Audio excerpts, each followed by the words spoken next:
wagerageje kudisigurira ibintu biri mu ico gitabo watubwiye iyo migenzo indwi ngo abantu boshobora gushira mu ngiro kugira ngo abantu biteze imbere mu bintu byo kwiteza imbere nka bimwe tumenyereye bavuga ngo entrepreneuria none Benjamin ngerageje kumviriza ego watubwiye yuko yanditse ibitabo byinshi bitandukanye wagerageje kuducira ku mayange uratubwira biri mu ico gitabo none ndakubaze nk'ikintu cyatumye wiyumvira ko woza no ngaho kadusangiza ico gitabo ni giki woba warakuye mu ico gitabo cyotuma wumva umenga nico woza no kudusangiza ngaha muri kino kiganiro SOMA USUBIRE. Stephen Richards Covey yanditse ibitabo byinshi kandi vy'akamaro ariko ikire nababwiye 7 Habits of Highly Effective People ni gitabo ngira akamaro gose. Igihe naja mu iyo formation muri Kenya caradufashije gose twaramaze n'indwi yose turiko turacigako turabona yuko ari igitabo c'akamaro mugare kirafasha gose nashatse nsangiza abandi nk'abajene bagenzi banje mu bisanzwe twe sinovuga abarundi abantu benshi turakunda kugwa mu mumenyero mu kwimenyera je ico ukora wewe nanje akaba ari cyo nkora umva ugasanga nta innovation ihari mu bisanzwe nashatse mbwire nk'abajene bagenzi banje canke abandi bose bakunda gusoma ibitabo ko iyo uri kurakora ikintu mu bisanzwe innovation kuguma wungura nico kintu ca mbere ciza ire 7 Habits of Highly Effective People idufasha kutagwa muri ka kamenyero bikadufasha kubona yuko hari ibintu duteza kuza turongerako mu byo dukora nama ndaba nk'ama telefone ya Samsung misi yose buri mezi 3 baraguha logiciel nshasha iri ameliore kandi murabona ko ari ni society ikomeye gose nico gituma ari abantu benshi bagwa muri routine ukaca usanga bimwe bakora nivyo bagumamwo nta amelioration iba iki gitabo rero kiradufasha guhindura uko tubona ibintu biri ozaranturu yacu tukabivyaza umusaruro ari bimwe tubona za paradigme zimwe nakubwira ku bantu bamwe wowe ukazivyaza umusaruro ukazikoramo ikintu gishasha igitabo nibaza ko cyo dufasha mu iyo nzira mwico gitabo nk'ibintu birimwo vyigisha umuntu ni nk'ibi ibintu vyigisha umuntu mu gitabo ni vyinshi kuma nababwira yuko iyo uri kutegura projet urategura n'amayesheke muga rero izo yesheke kuzironderera inyishu urumva nkako ninyisho n'ikintu gikomeye abantu benshi bariko barakora business ntibavyibuka gushira nahashiramwe amayesheke ntibuka kurondera inyishu sivyo abantu benshi bariko barakora business barondera kunguka vyinshi bagenzi babo ntibabiyumvirako abantu benshi bariko bakora business ari abadakorana n'abandi oro gukorana nivyo bidufasha guteza imbere imiryango yacu ni nka bimwe by'amakoperative bikanadufasha guteza imbere igihugu cacu kuko burya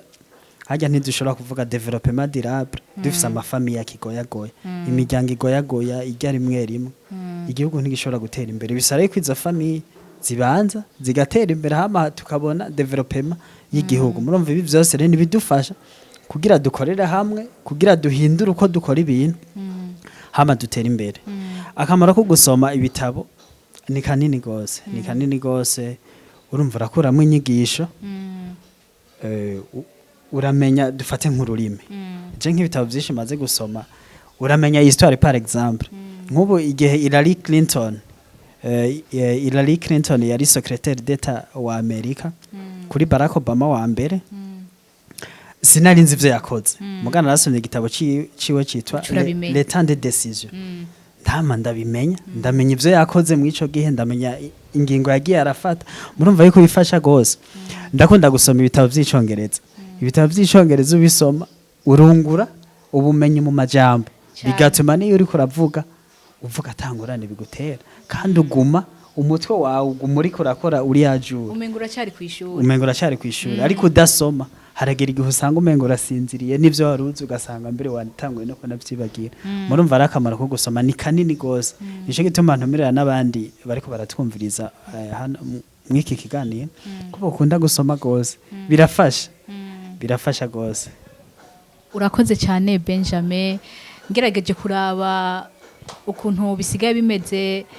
urwaruka ntirukikunda gusoma ahanini ahubwo ruguma ruraba nk'ibica ku mareresi ku buhinga ngurukana bumenyi za internet none nk'urwaruka rutagikunda gusoma wo ruhanura iki? Murakoze. Urwaruka rudakunda gusoma no rutumirira gukunda gusoma wanashaka bagakoresha n'izo telefone zabo kuko mwaya amatelefone yacu wanashaka turasoma je naje kenshi simba ndiko nsoma ibitabo gusa ndakoresha na telefone mu gusoma kuri telefone turafise ibinyamakuru vyinshi ushobora gusoma Rangi zitwa za Washington Post, zitwa za Bloomberg, zitwa za Reuters, zitwa za Le Parisien. Aho se buri kurasoma ni bimwe nakubwira ko ushobora kungura ubumenyi bwawe mu gusoma no kumenya ibiriko biripasa kwisi. Ukamenya ibigezweho. No tumira ye n'abandi bajene bariko baratwumviriza. Ko nizo telefone zabo naho batokunda gusoma ibitabo batoguma baraba utuntu dutwenza gusa utuntu dutwenza twese turaturaba mugabo turibuka gusoma urazura cisha muraba nka kigingo twenga gatoya mugu ukibuka yuko utobigumamo kuko ari gihe bishobora kujana atariho ukibuka no gusoma kugira rwa rurimi rwawe ari gifaransa canke icongereza ntibigende gose. None Benjamin ndakubaza akabazo nko mu bitabo byose woba warasomye nuhe mwanditsi wowe warafashe nk'icitegererezo ndetse yoba yaragufashije ibintu vyinshi mu buzima? Umwanditsi yamfashije gose no mwanditsi nize mu mwaka wa kabiri ivyo twita deuxième candidature no mwanditsi yitwa Florence Nwanzulu ahu Nwapa no mwanditsi wo muri Nigeria yego numwanditsi w'umugore bafata nk'umuvyeyi w'amayagwa nyafrika African literature yego numwanditsi wo muri Nigeria yavutse mu 31 apfa mu 93